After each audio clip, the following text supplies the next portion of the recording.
All right. Well, Adam, thank you so much for being here. And I'm just so excited that you're here because your story is a powerful one. And I know when we first met, there was a lot of struggle and just saying, you know what, I'm going to stand up to this thing. I'm going to take that first step and just keep going after that. And for those listening, I want you just to kind of share your story, where you were before we met and then when we met, and I'll kind of take it from there.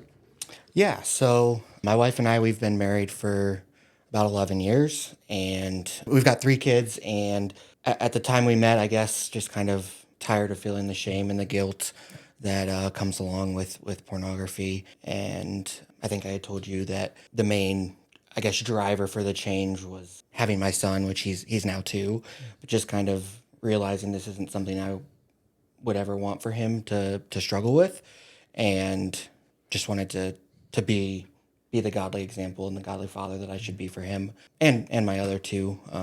They're both girls, but I think that was probably the main kind of catalyst for making the change. Yeah. Well, there's always so many times when we're in that struggle where it's like, I know I should make this change. I know I should do something. And then there's just always these moments, these pivotal moments where you say, you know what?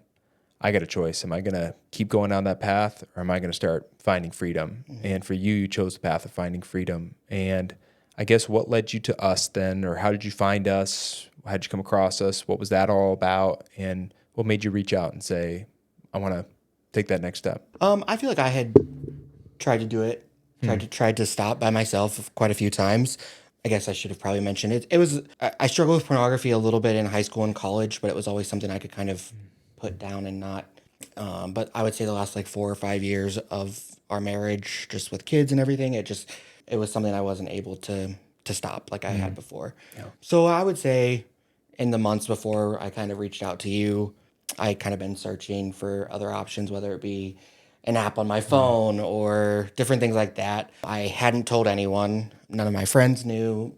I guess my therapist knew, but obviously that was very secretive, him and I's relationship. But yeah, I think I just in searching and trying to find different self-help things and trying to use willpower, you and Team Vulnerable kind of popped up on my Instagram, and that's kind of how I connected and obviously reached out to you. And I think one of the things that really drew me into Team Vulnerable was having you and Becca along for my wife. And my wife has said that numerous times in this process as well, is just having her there and being able to talk to someone that's been down the same road and knows how the feelings are. But Well, I know when we met, you were going to the therapist, and that was very helpful. Just getting that first person to speak that out loud, and that was a big moment for you. And what I see many times is, is the devil is the master of lies, and he's the great deceiver. And he can do these things where you go, hey, that is kind of good, but it's not fully what I need, but you should stay here. And what I mean by all that is,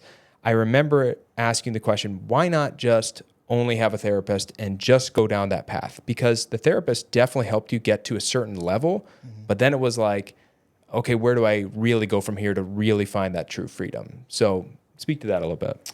yeah, so I think I guess there's kind of a couple of things that kind of led to this. So one of them being kind of the first step of your process is telling your wife, which was incredibly difficult. And I'm sure you probably remember talking to me quite a few times over a couple of weeks of me saying like, I'm going to do it and not being done. And just different ways. Like you said, the devil just kind of lies to you. And I don't even know if you remember when we first talked and I was like, yeah, I'm going to do it. And I like went to get my credit card out of my bag and it was like, it's in my other car. So Yeah.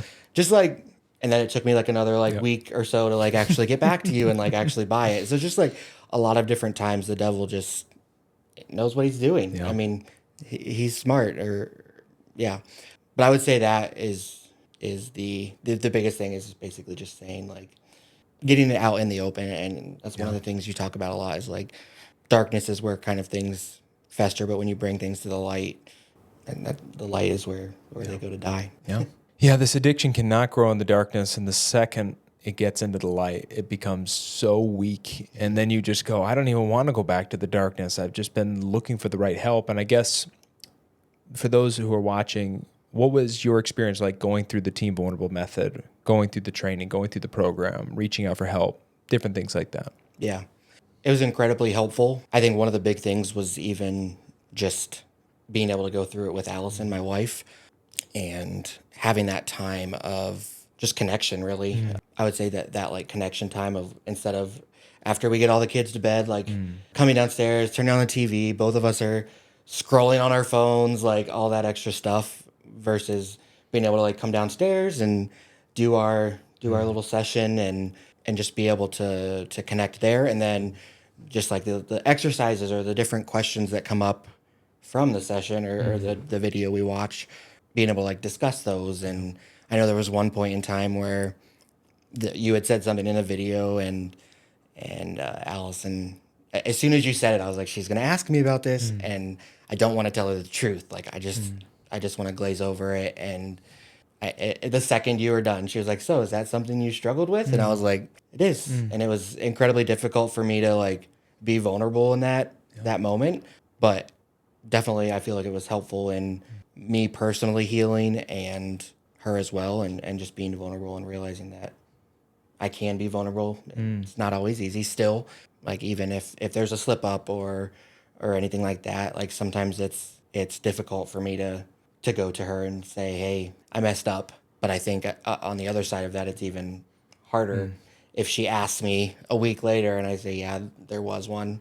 And she's like, "Well, why didn't you tell me?" Type of thing. So I think actually she just said recently, like, I hate the porn, but I hate the lie even more. So Yep.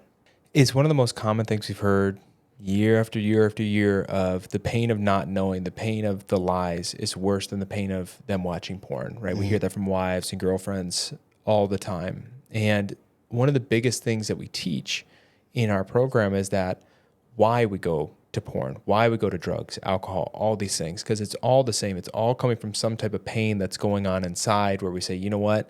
I'm feeling this thing and I want to run away and I want to go to it. And unfortunately, we can't just take away all pain, right? Yeah. There are things called pain relievers and they're terrible, and just ask most of the middle part of our country. But that's another part of the story. But, the whole idea is that this is a pain problem. And when you bring in your spouse and you bring in that teammate and you say, here's why I'm struggling with this, I'm scared, I'm stressed, I'm frustrated, I'm whatever that thing is, then you can start working through it, and then you can start finding freedom. Because when we handle our problems, we don't have those same urges, those same feelings in the same way, because we go, oh, there's a different solution. Instead of running away, I can actually handle this thing and I can talk through this thing, I can work through this thing.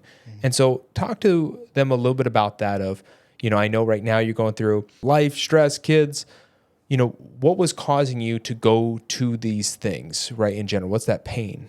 yeah, I would say primarily like stress and boredom were like my two bigger things. And like I've said, like I also struggle with anxiety, and we talked about even on our first call, like I started medication for that, and I've been through different medications, and none of those really worked. And I thought like that was probably a year or so ago. I was like, oh well, maybe if I get on some anxiety medicine, like I won't need to look at porn anymore, or whatever that might be. And obviously didn't work.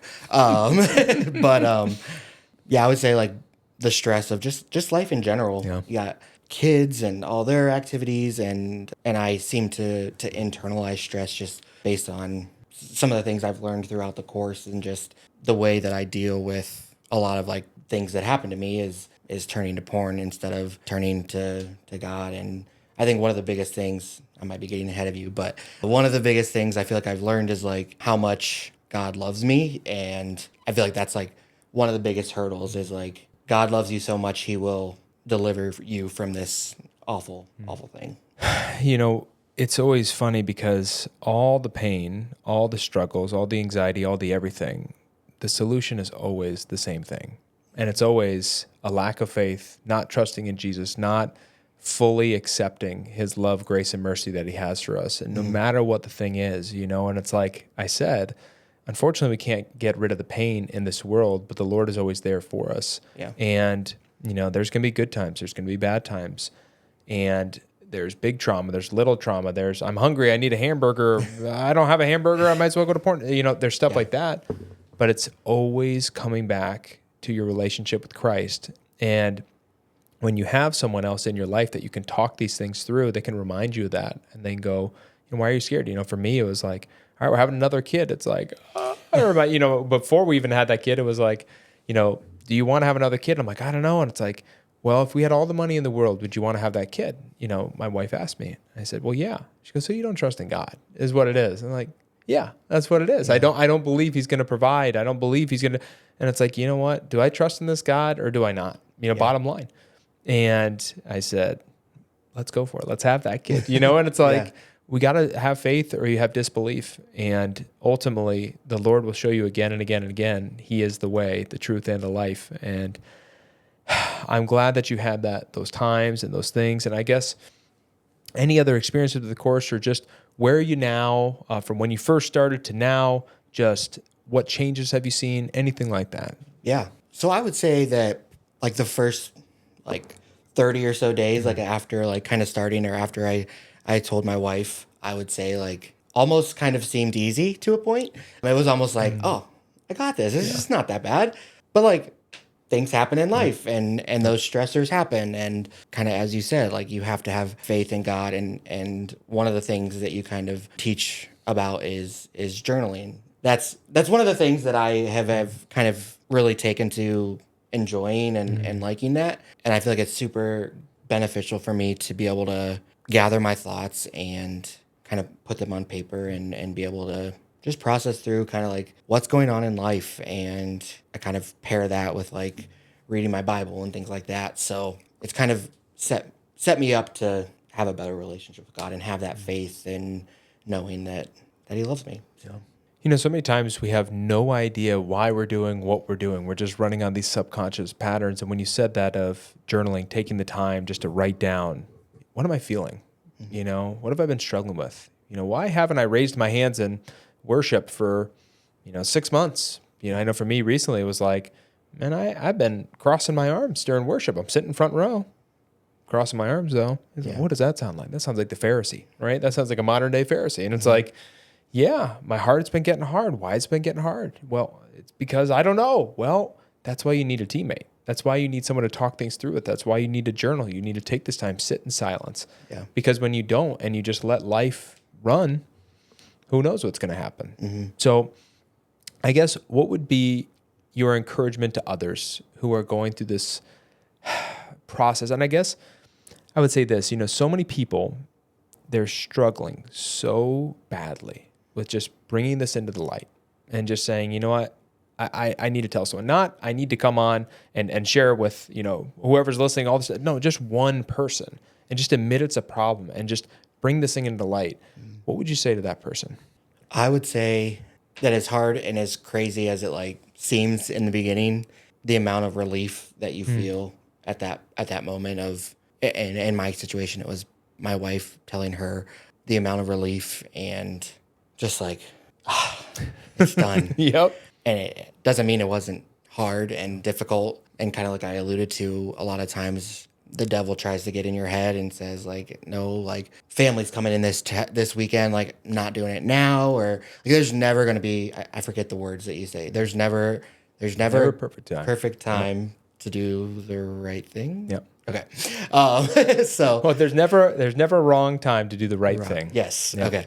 I feel like just the weight and relief there. And then kind of on a side note of that, being able to have other people come alongside you and not that was the reason why I hadn't told anyone or any of my good friends or anything like that, was because I didn't want anything to get back to her. Yeah. So just being able to have some conversations with other people that love me and will kind of come alongside me while she's my primary kind of accountability person. I think it's good to have some guys that love you and will come alongside you as well. So, well, good. I can't agree more. And, for all of you that are listening, if you are struggling with this, I don't care if you're watching it once a year or once an hour, it doesn't matter. If it's a problem, it's a problem. And porn is always a problem. It doesn't fix marriages. It destroys them. It ruins lives. And if you're saying you want to stand up to this, be bold for the Lord, trust in Christ, and you want to stand up to this thing, reach out to us, come alongside us as we help you through this journey, and you can have freedom. But it all starts with you taking one step in the right direction at a time towards Christ. And so if that's you, you know what you need to do. Get below, sign up for the program, get started, and let's start moving forward today. Adam, thank you so much for being here, sharing your story, and just helping countless lives by just speaking up. And I would just want to say, you never know who you can impact. And I got a message on one of our videos the other day from a kid. It was how to tell your parents that you watch porn and that you need help. And some kid says, I told them and it went great and this is awesome. And it's like, I have no idea who that kid is. No idea.